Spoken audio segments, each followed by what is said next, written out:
Halo Sobat Perlu DM, ketemu lagi dengan Ninis Room bersama teman-teman saya. Ada Haikal, ada Heroik, dan ada Fadli, tentu juga ada saya. Kita kompak hari ini ya? Iya. Satu doang yang nggak kompak. Apa nggak janjian tadi gue? Karena saya mau khutbah di Masjid Muhammadiyah. Mohon maaf Mas Fadli, sekali lagi mohon maaf. Kami ada grup yang bertiga aja. Nah, jadi kita mau ngobrol asik. Singkatannya apa Kal? Ngosik. Ngobrol asik. Udah ganti nih judulnya nih. Soal perselisihan hasil pilkada di Mahkamah Konstitusi. Jadi Perludem kan waktu pilpres dan pileg itu mantau di MK proses perselisihan hasilnya mulai dari awal sekali ya, dari tahapan pendaftaran sampai putusan. Nah di pilkada ini juga kita lakukan ada 314 ya, 314 permohonan. Haikal udah baca semuanya, nah Haikal nanti akan banyak cerita. Kita ngobrolnya nggak usah tak gitu ya, maksudnya nggak. Tapi pemantauan PHPU ini kan udah dari 2014, oh, iya, nggak betul, hanya betul. 2024. Iya betul, dari 2014. Nah 2019 juga, ya setiap pemilu lah ya. Pilkadanya juga kan? Iya, setiap pemilu dan pilkada Mas Wadli. Atau mau gantian aja gimana Mas Wadli? Enggak. Saya ingetin aja. Nah tapi keluar saya nih. Marah. Bukan ya sekarang ya. Katanya mau khotbah. Nah tapi yang terakhir kemarin yang pileg dan pilpres kita bukuin. Nah itu bisa di-download di websitenya Perludem gratis, tidak perlu membayar, tapi ya downloadnya dari website Perludem ya, jangan dari website yang lain. Emang ada Bu? Dicuri orang bukunya? Ya kan suka di-upload di mana gitu. Oh nggak apa-apa, untuk ilmu pengetahuan. Iya. Kalau kita kan berbagi ya. Udah Kal, cerita dong. Hitung amal jariah. Cerita dong Iya. Haikal. Nah berbicara nih soal PHPKD ini sebenarnya nggak jauh-jauh beda ya sama PHPKD sebelumnya, dan karakternya ini kan PHPKD ini perkara-perkaranya mirip sama pilpres, tapi Soal bansos ada? banyak soal bansos. Tapi walaupun dibungkus dengan narasi TSM, narasi mobilisasi dan segala macamnya. Jadi memang variasi-variasi itu nggak jauh beda Kak sama yang kemarin di pileg sama di pilpres. Ya banyak duplikasi. Mungkin yang baru muncul di sini itu yang paling dominan apa? Banyaknya sebenarnya soal cacat prosedur. Karena banyak yang berbicara soal kegagalan KPU itu nyebar form undangan.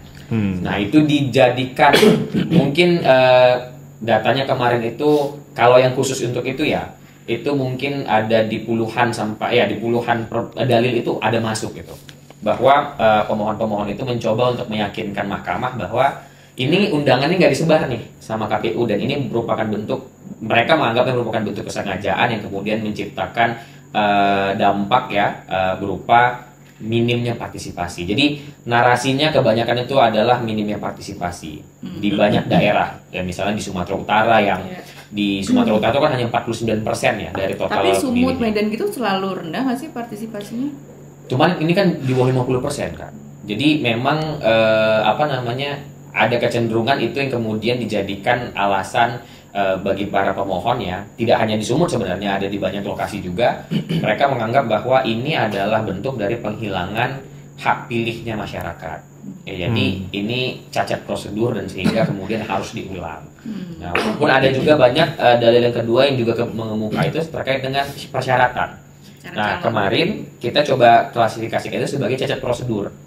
Jadi baik itu pembagian undangan maupun itu pendaftaran kita anggap sebagai cacat prosedur karena dalilnya itu mirip-mirip semuanya. Karena kelalaian KPU, ada juga kemudian yang mendalilkan bahwa terjadi pemalsuan dokumen dan segala macamnya. Jadi permohonan terkait dengan pendaftaran ini juga masih menjadi masalah. Banyak yang dianggap tidak eligible, tidak memenuhi persyaratan, atau ada yang syarat tunggu 5 tahun. Ada yang udah 3 periode gitu katanya ya? Ada juga yang dianggap sudah 3 periode. Nah cuman kalau 2 periode, bukan 3 periode. Oh iya, ini yang ketiga. Ini yang ketiga. Nah kebanyakan ada beberapa kalau saya tidak salah itu di Bengkulu Selatan ya kalau saya nggak salah 3 periode itu karena salah satu calon itu dia sudah pernah menggantikan kepala daerah sebelumnya gitu. Jadi dia pernah jadi PJ lalu kemudian diangkat jadi definitif dan sudah menjabat lebih dari 2,5 tahun.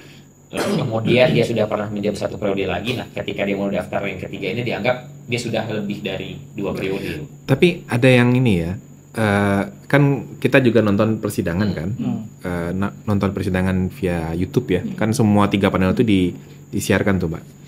Nah, hakim MK itu kan nggak mau kayak sidang di PT UN. Jadi Gimana misalnya sih, pemohon gimana? kayak maksudnya baca-baca dokumen aja itu selesai Oh, gitu. iya. MK nggak mau kayak gitu tuh. Semakin ke sini, misalnya pembacaan permohonan oleh pemohon di sidang pendahuluan ya. Kalau hakim merasa ada yang perlu dikonfirmasi, hakimnya langsung tanya dalamnya aja. Jadi kayak di drill gitu loh. Ini apa maksudnya? Pemohon ini apa maksudnya? Ada buktinya nggak gitu? Jadi seakan-akan kayak langsung masuk ke sidang pembuktian. Iya, Iya, betul. iya. Jadi ada beberapa hal yang mau dikonfirmasi, langsung dikonfirmasi. Nah, apa benang merah yang menarik dari hakim MK dari pemeriksaan pendahuluan pembacaan permohonan, kemudian pembacaan keterangan termohon KPU ya dan pihak terkait itu adalah kita semakin merasa problem penyelenggara pemilu kita makin kelihatan loh. Menurut saya ya Mbak ya, tapi nggak tahu nanti teman-teman. Saya hampir tiap hari nonton persidangan itu saya putar, meskipun tidak full ya, panel 1, panel 2, panel 3, hampir setiap sesi persidangan saya tonton. Tapi semakin kelihatan bahwa memang ada ketidakprofesionalan penyelenggara pemilu.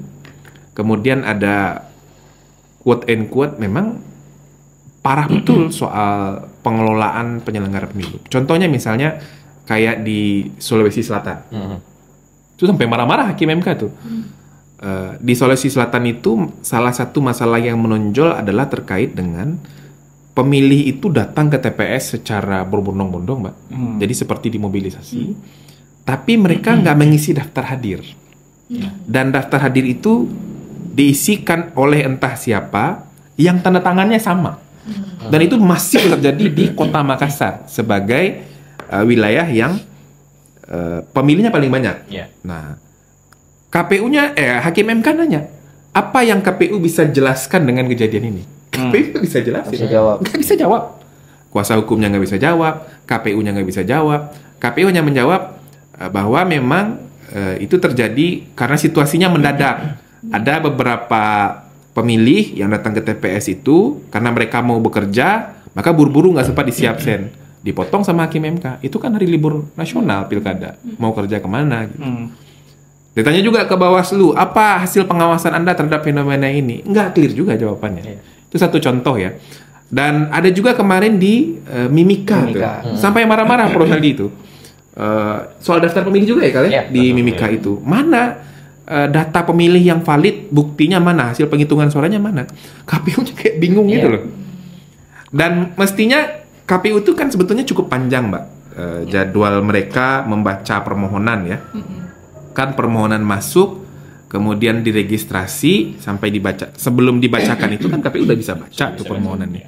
Artinya mereka sudah tahu poin-poin apa yang dipersoalkan oleh pemohon.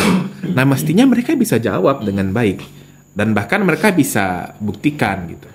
Nah, yang menarik juga misalnya kasus di Solok Selatan ya, di Sumatera Barat itu kemarin soal ijazah. Nah, soal ijazah calon ini sudah problem berulang karena calonnya sudah 2 periode maju. Nah, kuasa hukumnya menarik tuh. Dia bawa tuh ijazahnya langsung. Ini ijazahnya silakan dilihat. Nah, itu pihak terkait ya. Nah, mestinya kan KPU juga bisa gitu. Ketika di drill oleh hakim gitu ya, dicecar gitu, ya ditunjukin aja apa yang bisa mereka tunjukkan. Makanya mereka didampingi lawyer itu kan untuk mengantisipasi semua kemungkinan pertanyaan dari hakim MK. Tapi yang kita agak miris ya, kalau menurut saya ya sejauh ini adalah problem profesionalitas penyelenggara pemilu, problem tata kelola penyelenggaraan pemilu kita semakin kelihatan loh dari di proses PHPU ini, menurut saya ya Mbak ya.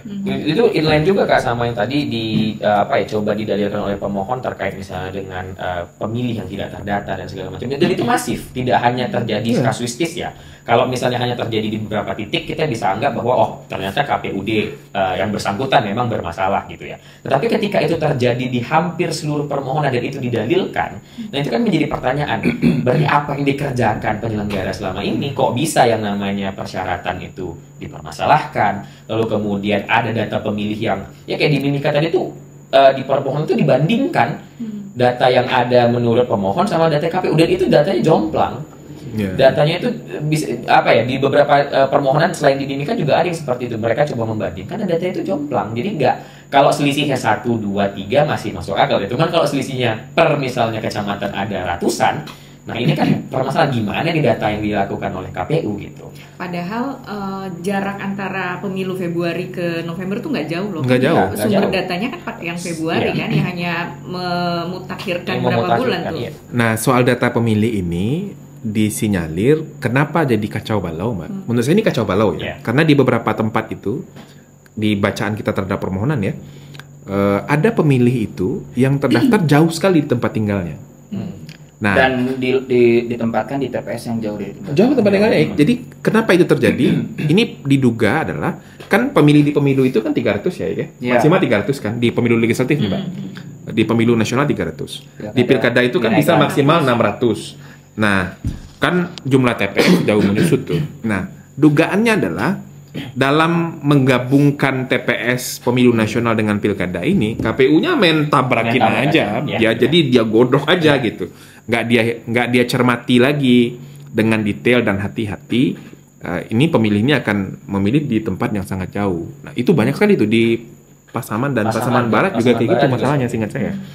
Jadi memang kayaknya ya itu benar kata Bang Faris tadi, kayaknya pada saat ini kan ada argumen yang disampaikan oleh KPU kan adalah bahwa ada hanya separuh TPS yang digunakan dibandingkan dengan TPS di pemilu. Iya, Nah, sepertinya separuhnya ini hanya memang dibagi 2 saja, Iya. namun kemudian tidak dihitung ulang Iya, penempatan. TPS-nya ya separuh, tapi pemilihnya jadi nggak aksesibel Nggak untuk aksesibel, datang iya. ke TPS. Dan kalau kita lihat, ini KPU kan sering bilang bahwa daftar pemilih tetap di 2024 ini yang paling Oke. akurat ya, gitu kan, dibandingkan dengan Iya, pemilu-pemilu pemilu berikutnya. berikutnya. Dan dia merujuk katanya di pemilu 2024 buktinya persoalan soal DPT itu bukan menjadi satu hal yang Satu hal, signifikan. ya. Tetapi kalau memang demikian, kenapa di pilkada faktanya Wah, paling banyak. banyak sekali Iya. dalil yang dimohonkan Iya. oleh para pemohon gitu ya. Artinya ini kan ada mismanagement yang Iya. dilakukan oleh KPU dalam mempersiapkan daftar pemilih tetap, khususnya dalam menempatkan para pemilih di TPS tersebut. Nah, pertanyaannya kemudian ketika sejak awal gitu ya, kan ada mekanisme coklit kan, Iya. yang kemudian coklit ini dilakukan door to door. Gede banget tuh biayanya tuh, salah satu Nah, iya. spot biaya terbesar di pilkada kan. Ya, itu. dan ini yang memakan biaya besar gitu ya. Nah, harusnya kan di situ sudah teridentifikasi ya dan terpetakan bahwa bagaimana jarak antara rumah pemilih dengan TPS-nya, dan di situ kan ada mekanisme perbaikan yang seharusnya bisa dilakukan juga, dan artinya itu tidak dilakukan kan, bisa jadi tidak dilakukan sehingga kemudian fenomena tadi pemilih yang kemudian ditempatkan di TPS yang jauh itu terjadi kayak gitu. Dan ini aku menyambung apa yang disampaikan Mas Fadli kemarin ya, kita saksikan, dan saya kira itu sempat di pagi-pagi itu langsung beritanya itu langsung muncul gitu ya, Hakim Mahkamah Konstitusi marah-marah di sidang pertama pagi hari gitu ya. Kenapa? Dia menanya kayak gini, nah data C-nya mana di distrik ini, di kecamatan ini, untuk membandingkan validitas data antara form D di level kecamatan dengan apa yang didalilkan oleh pemohon. Basisnya itu kan form kan C. basisnya adalah form C gitu loh. Iya. Nggak bisa jawab.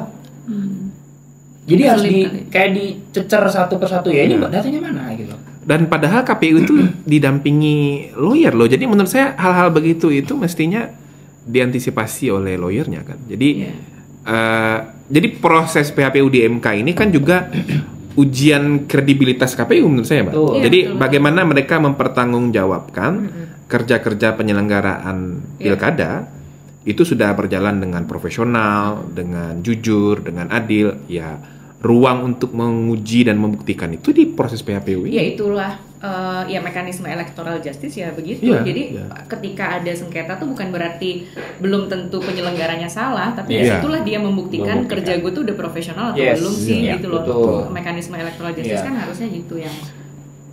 Ya. Kamu ngomong. Iya, nah itu problem ke penyelenggara menurut saya. Nah, problem kedua di yang jadi hal poin penting juga kemarin juga kita sudah rilis ya, soal ambang batas selisih suara. Ya.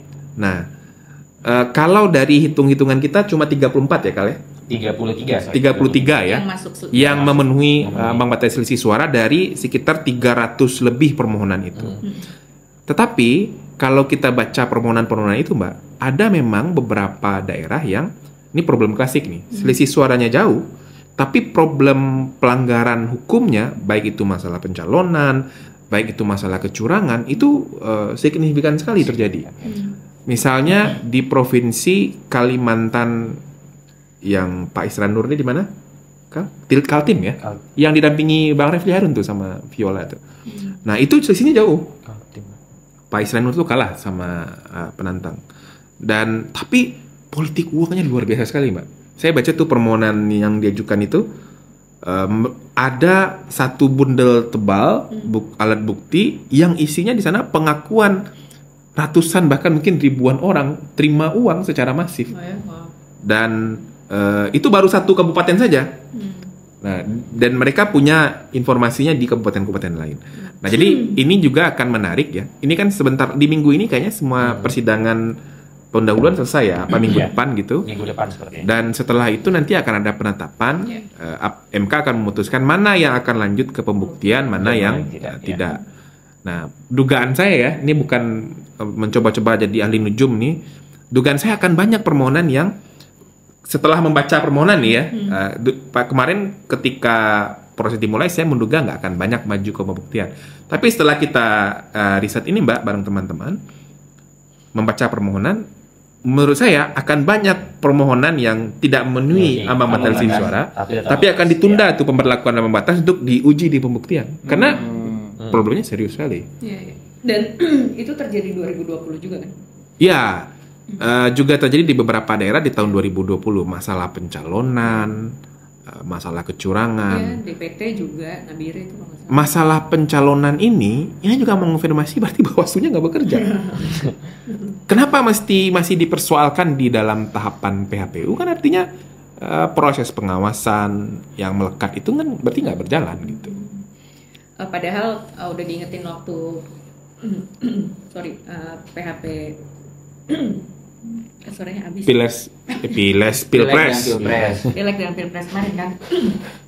Bawaslu-nya harus punya SOP kan buat pilkada ini, bukan cuma buat pemilu ke depan tapi juga buat pilkada. Nah, ada yang mempersoalkan soal rekap nggak? Rekapitulasi. Si rekap gitu.